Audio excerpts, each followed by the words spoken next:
আজকে আপনাদের সাথে শেয়ার করছি একদম ঘরোয়া উপকরণ দিয়ে কেশোনাট সালাদ।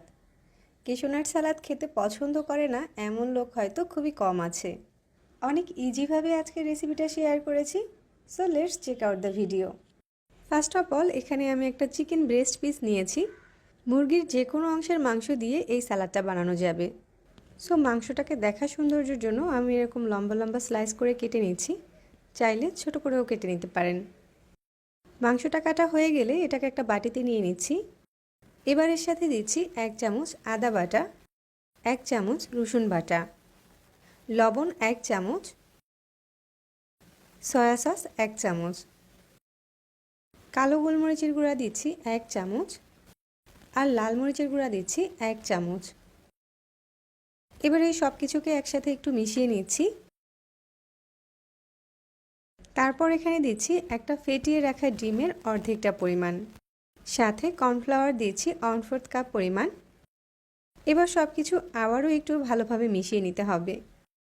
এরপর এই চিকেনটাকে 10 মিনিটের জন্য রেস্টে দিয়ে দিব।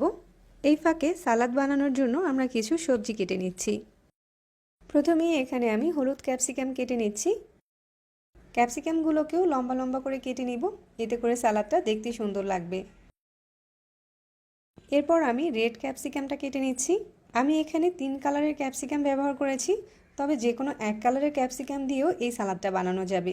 সব কালারের ক্যাপসিকামের টেস্টটাই কিন্তু প্রায় একই রকম হয়ে থাকে। এরপর এখানে আমি কিছু গাজরকে এরকম জুলিয়ান কাট করে কেটে নিচ্ছি আর কিছু শসাকেও জুলিয়ান কাট করে কেটে নিচ্ছি। তারপর চুলায় একটা পাত্র বসিয়ে বেশ কিছুটা তেল গরম করে নিয়ে 1 কাপ পরিমাণ নিয়েছি কেশোনাট বা কাজু বাদাম, যা এই সালাদের মূল উপকরণ। এই সালাদে এই বাদামের পরিমাণটা যত বাড়িয়ে দিবেন সালাদটা খেতে তত ভালো লাগবে। চুলার আঁচটাকে মিডিয়ামে করে দিয়ে বাদামগুলো ভাজতে হবে, যাতে করে খুব দ্রুত পুড়ে না যায়।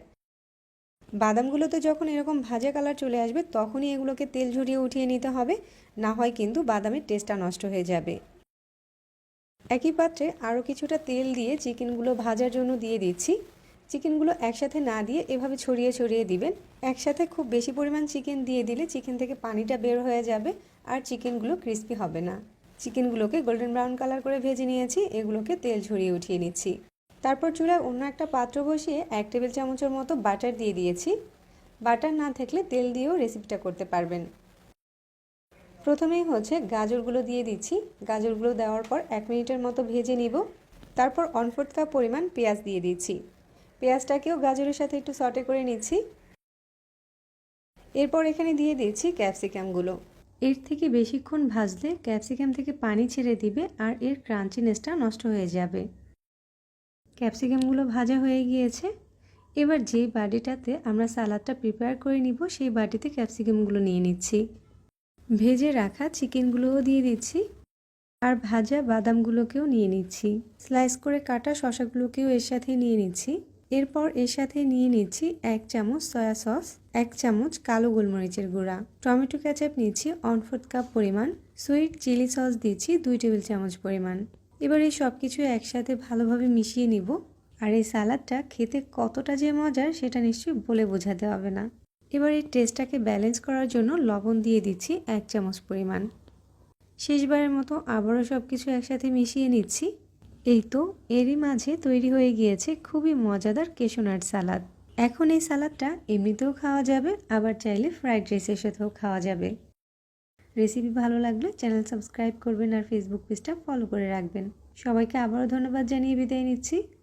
আল্লাহ হাফেজ।